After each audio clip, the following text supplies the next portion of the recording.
बिस्मिल्लाहिर्रहमानिर्रहीम। अस्सलाम वालेकुम। आज हम आपको अपने चैनल पे वाइट मखनी बटेरा बनाना सिखाएंगे। उसके लिए हमने 10 बटेरे ले लिए हैं।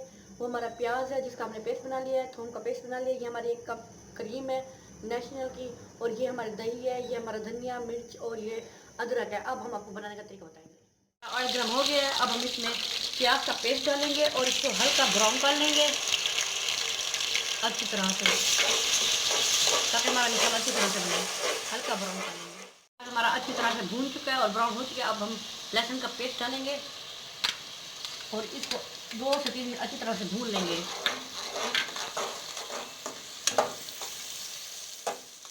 हमारा अच्छी तरह से भून चुका है। अब हम इसमें बटेरे ऐड करेंगे। ये देखिए, अब अपने बटेरे को तकरीबन 4 से 5 मिनट अच्छी तरह से इनको भून लेंगे। अपने बटेरों को 4 से 5 मिनट अच्छी तरह से भून लिए। अब हम इसमें 1 चम्मच नमक ऐड करेंगे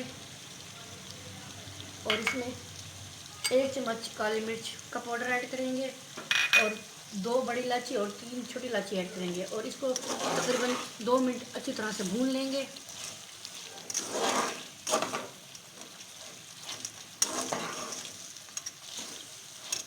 ये देखिए, हमने इसको 2 मिनट तक अच्छी तरह से भून लिया है। अब हम इसमें दही ऐड करेंगे अपनी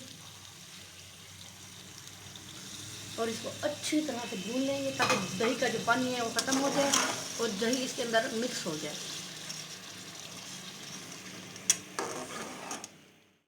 3 से 4 मिनट हो चुके हैं, लेकिन दही ने भी पानी छोड़ा हुआ है। पानी को अच्छी तरह से हम 2 से 3 मिनट खुश्क कर लेंगे। जब अच्छी तरह खुश्क हो जाएगा, इसके अंदर हम क्रीम डालेंगे। देखिए, दही हमारी अच्छी तरह से भुन चुकी है। अब हम इसमें क्रीम ऐड करेंगे। ये देखिए,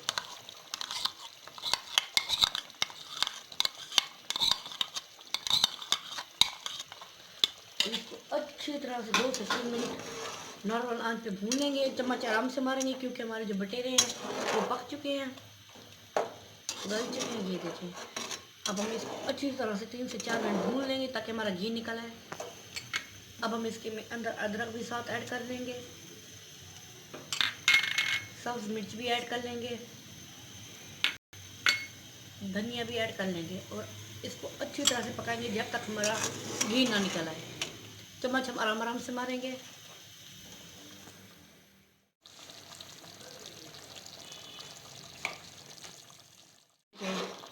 हमारा पानी सूखता जा रहा है, क्रीम का भी। ये देखें, घी हल्का हल्का निकलता है। इसको हम मज़ीद 2 मिनट अच्छी तरह से भून लेंगे। चम्मच आराम आराम से मारेंगे ताकि ये टूटे नहीं अच्छी तरह से। फिर इसका जब घी निकल आएगा फिर हम इसको बंद कर देंगे। वाइट मखनी बटेरा बन चुका है, घी हमारा पूरा अच्छी तरह से निकल आया है। अब हम बंद कर देंगे। ये देखिए, अच्छी तरह से हमारा पक के तैयार हो चुका है वाइट मखनी बटेरा। अगर आपको हमारा रेसिपी पसंद है तो लाइक शेयर कमेंट ज़रूर कीजिएगा। सब्सक्राइब करना ना भूलिएगा, घंटी के बटन को दबाना ना भूलिएगा। अल्लाह हाफिज़।